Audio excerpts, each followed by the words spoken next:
কাঙ্ক্ষিত আগামী বাংলাদেশে জামাতে ইসলামী বাংলাদেশে জামাতে ইসলামী বাংলাদেশে জামাতে ইসলামী বাংলাদেশে জামাতে ইসলামী ইমান নতুন কথা বলবে নবীরা নতুন বেগে চলবে ইমান নতুন কথা বলবে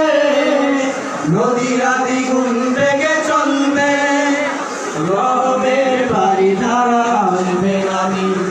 বাংলাদেশে জামাতে ইসলামী বাংলাদেশে জামাতে ইসলামী বাংলাদেশে জামাতে ইসলামী বাংলাদেশে জামাতে ইসলামী পাখিরা নতুন গান গাইবে শিশুরা নতুন প্রাণ পাইবে পাখিরা নতুন গান গাইবে শিশুরা নতুন